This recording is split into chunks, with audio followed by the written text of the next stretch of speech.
warahmatullahi wabarakatuh. Alhamdulillahil qail wa huwa asdaqul qailin. Ba'da a'udzu billahi minasyaitonir rajim. Wa nafsin wa ma sawwaha fa alhamaha fujuraha wa taqwaha. Qad aflaha man zakkaha wa qad khaba man dassaha. Asyhadu an la ilaha illallah wahdahu la syarika lahu wa asyhadu anna Muhammadan abduhu wa rasuluhu la nabiyya ba'dah. Allahumma shalli wa sallim ala sayyidina Muhammad wa ala alihi wa sahbihi wa man wala, amma ba'd. Bapak-bapak, ibu-ibu, hadirin hadirat yang sama dirahmati Allah Subhanahu wa taala. Saat ini kita berada di bulan Safar, tepatnya pada tanggal 15 bertepatan dengan tanggal 20 Agustus 2024 Masehi. Sebagaimana yang kita ketahui bersama bahwa dari 12 bulan yang ada dalam hitungan Masehi, dari Januari hingga Desember, bagi bangsa Indonesia, bulan Agustus adalah bulan yang memiliki keistimewaan tersendiri. Sebab di bulan inilah Indonesia memproklamirkan kemerdekaannya, tepatnya pada tanggal 79 tahun yang silam. Sebuah momentum yang sangat monumental, yang karenanya bangsa ini selalu merayakannya setiap kali hari kemerdekaan itu tiba. Sebab sangat dipahami dan disadari betapa menderitanya, alangkah tersiksanya sebuah negeri jika bangsanya masih berada dalam situasi kondisi yang terjajah.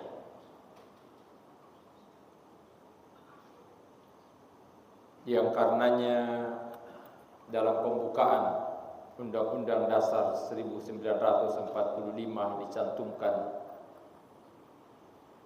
bahwa kemerdekaan adalah hak segala bangsa, dan oleh karena itu penjajahan di atas dunia harus dihapuskan karena tidak sesuai dengan pri kemanusiaan dan pri keadilan. Namun entah bermula dari mana, dalam beberapa waktu terakhir, khususnya di jagat raya media sosial, akhir-akhir ini seringkali muncul postingan dan melahirkan sekian banyak komentar, di mana orang pada bertanya, betulkah Indonesia saat ini benar-benar telah merdeka? Ada sekian banyak argumentasi yang dikemukakan orang.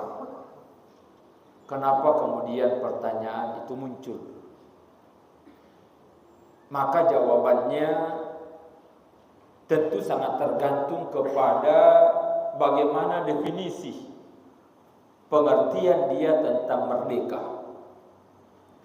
Khusus dalam konteks 17 Agustus 1945 yang dirayakan setiap tahunnya, kemerdekaan yang dimaksudkan adalah terbebasnya negeri ini dari para penjajah asing yang menjaga bangsa Indonesia dalam hitungan waktu yang sangat lama, ratusan tahun. Tapi kalau pemahaman dan pengertiannya berbeda, maka konteksnya akan berbeda pula. Jawaban terkait soal pertanyaan hakikat kemerdekaan itu.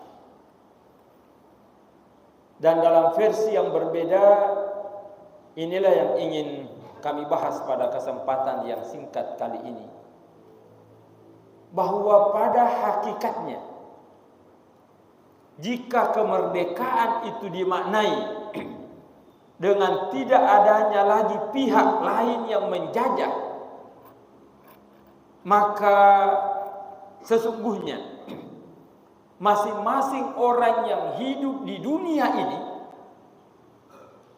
yang sekali lagi selama dia masih hidup dan kehidupannya di dunia, maka selama itu dia tidak akan pernah berstatus sebagai orang yang merdeka hingga hidupnya benar-benar telah berakhir di dunia ini. Sebab kenapa? Sebab ada dua penjajah yang senantiasa mengiringi perjalanan hidup setiap orang. Dan kedua penjajah ini terus-menerus ada pada diri setiap orang hingga akhir hayatnya. Nanti dia berhenti melakukan penjajahan ketika kehidupan orang benar-benar telah berakhir. Siapa kedua penjajah yang kami maksudkan? Sering diistilahkan ada penjajah dari pihak eksternal, dari luar. Kalau dalam konteks Indonesia ada penjajah dari negara asing.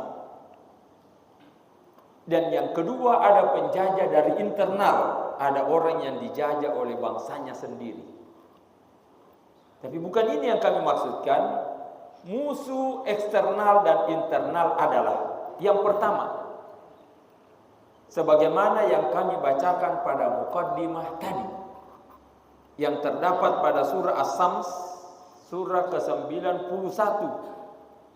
Di ayat yang ke-7 Allah jelaskan, wa nafsin wa ma sawwaha, bahwa setiap orang yang diciptakan oleh Allah di dunia ini itu pasti penciptaannya sempurna. Di mana letak kesempurnaannya? Adalah dilengkapinya setiap orang dengan sebuah unsur yang ada pada dirinya, sebuah instrumen yang dikenal dengan nama nafsu. Selama manusia hidup di dunia ini, selama itu pula nafsu ada pada dirinya. Sebab kalau ada manusia yang tidak punya nafsu, itu pasti bukan manusia namanya. Dia akan berubah status menjadi malaikat. Sebab makhluk hidup yang tidak punya nafsu hanyalah malaikat. Tapi selama dia masih manusia namanya, pasti dia punya nafsu. Nafsu inilah yang kemudian menjadi penjajah internal dalam diri setiap orang. Ketika nafsu memenangkan pertarungan pada diri seseorang, maka disitulah orang akan betul-betul mengalami penderitaan yang luar biasa. Tapi kalau nafsu ini bisa dikalahkan, yang tentu saja bentuk kemenangan kita melawan nafsu bukan menghilangkan, bukan membunuhnya, tapi mengendalikannya. Maka inilah orang yang akan bahagia hidupnya. Bagaimana bentuk pertarungannya? Itu yang dijelaskan pada ayat yang ke-8. Fa'alhamaha fujuraha wa taqwaha. Inilah dua kekuatan yang terus bertarung selama kita hidup, antara kekuatan fujur dan kekuatan takwa. Kapan kekuatan fujur yang menang, maka disitulah manusia akan terjajah oleh nafsunya. Kenapa dikatakan terjajah? Sebab yang namanya nafsu fujur itu tidak pernah mengenal kata puas pada dirinya. Dia terus menuntut untuk keinginannya terpenuhi. Dan konyolnya, bukan sekadar supaya keinginan terpenuhi, dia akan menghalalkan segala cara. Sebab dia tidak mau tenang kalau tidak puas, sementara tidak ada puasnya. Jadi nafsu fujur tidak mengenal halal dan haram, tidak mengenal pahala dan dosa, bahkan sampai ke tingkat fujur tidak mengenal etika, moral, adab sama sekali. Yang ada dalam pikirannya, bagaimana saya bisa kenyang, bagaimana saya bisa puas. Sementara itu tidak akan mungkin. Karenanya ada seorang syekh pernah ditanya oleh anggota majelis taklimnya seperti ini. Syekh, saya kepingin konsultasi. Ada masalah berat yang saya hadapi. Apa itu? Ini terkait kehidupan rumah tangga saya. Iya, apa masalahnya? Ini rasa-rasanya berat yang saya rasakan. Emangnya kenapa?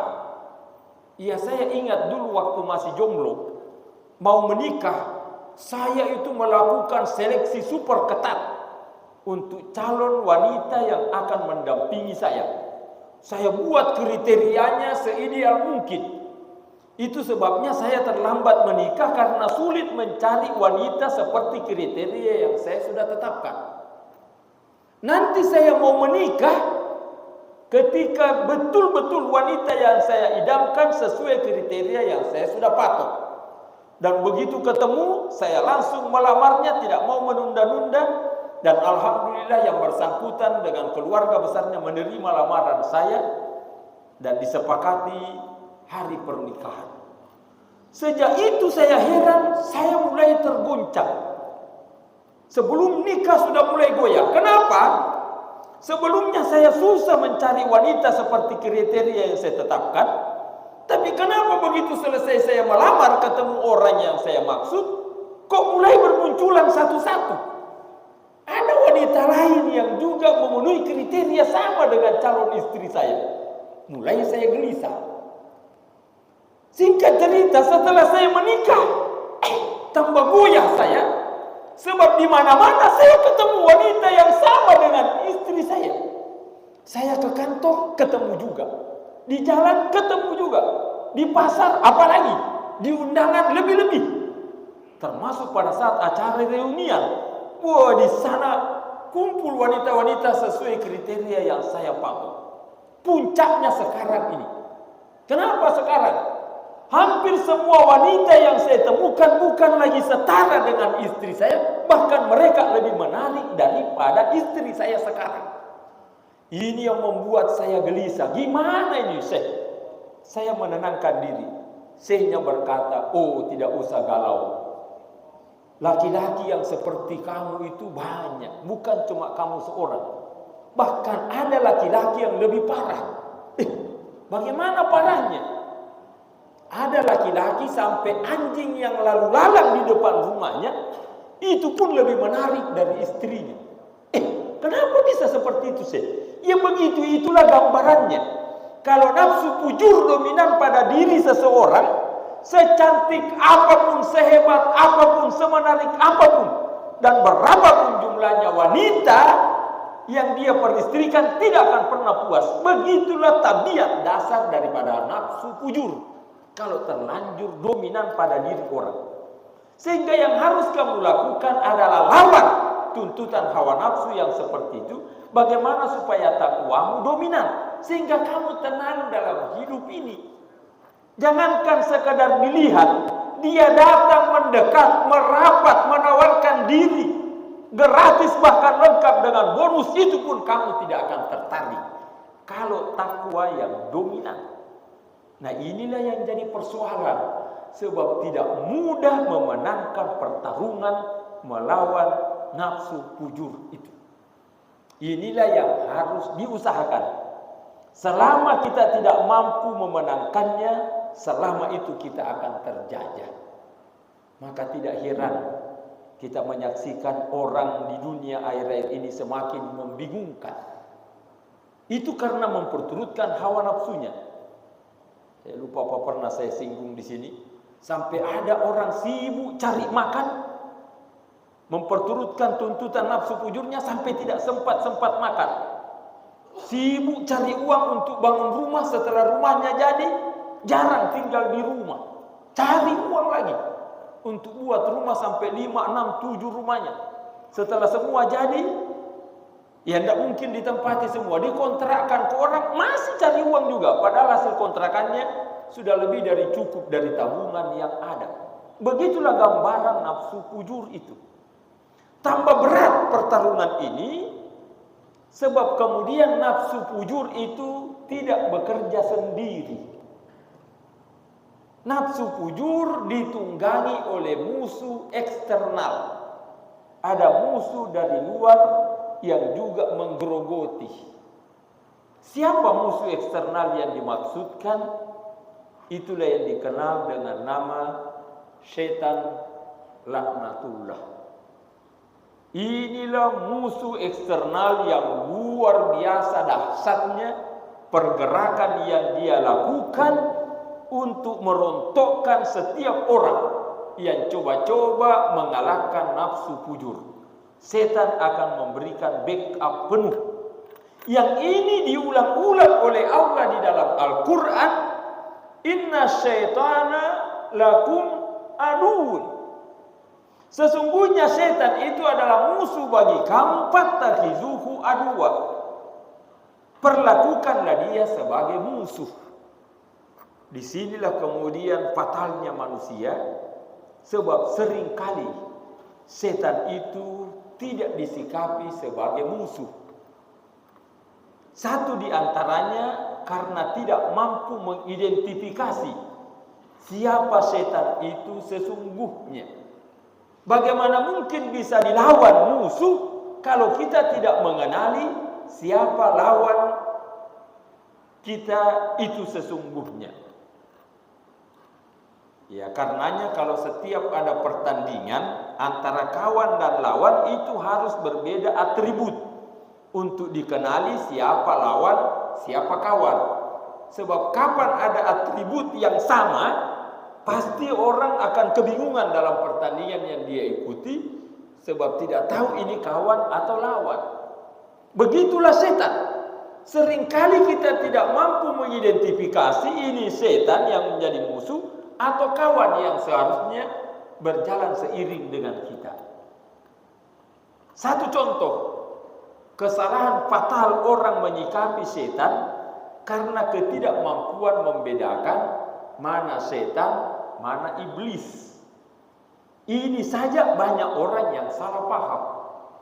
Padahal di dalam Al-Quran jelas beda antara setan dengan iblis.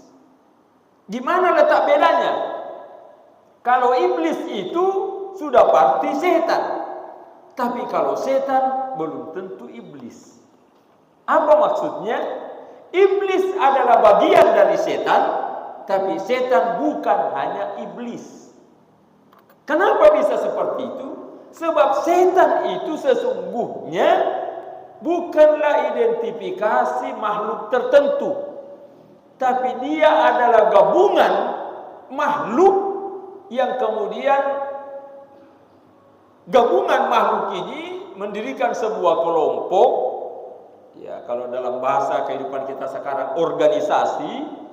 Kalau mau lebih ekstrim di dalam Al-Quran sampai disebutkan hizbus syaitan. Apa itu hizb?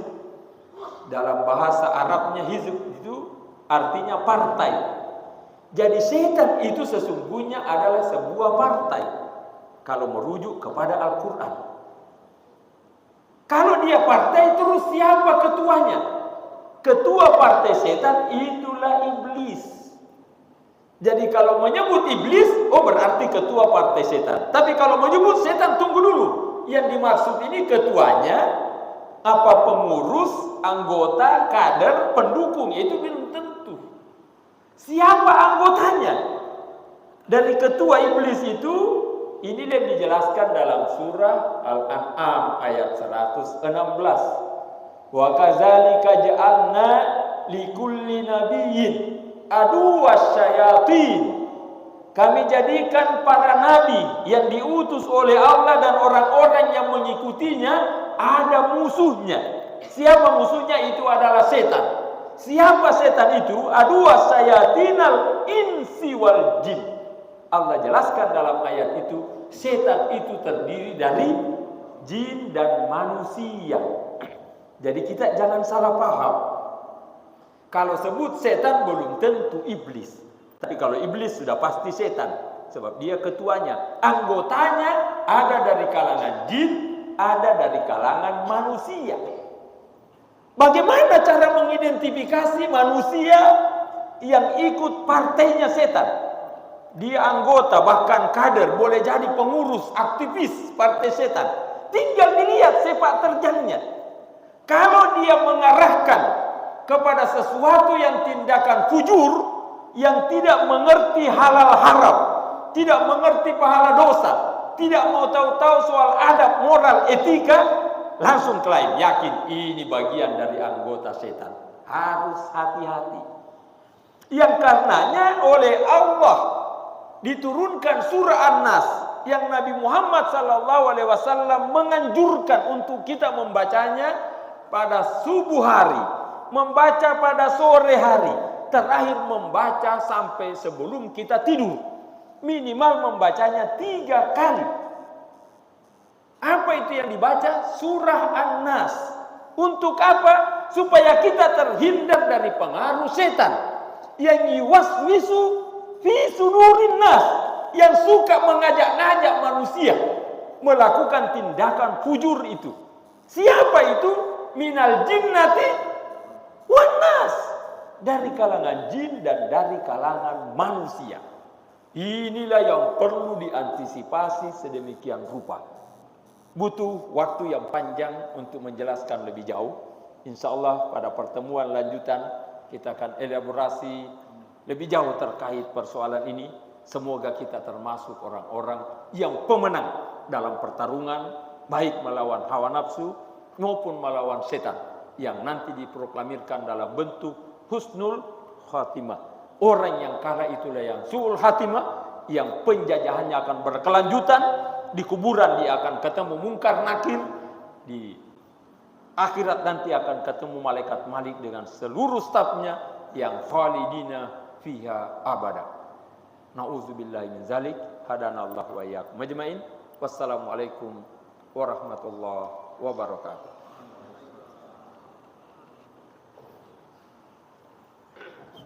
Apa? Saya buru-buru ini mau pamit, ada mau rapat ini saja di telepon kelihatannya. Ya.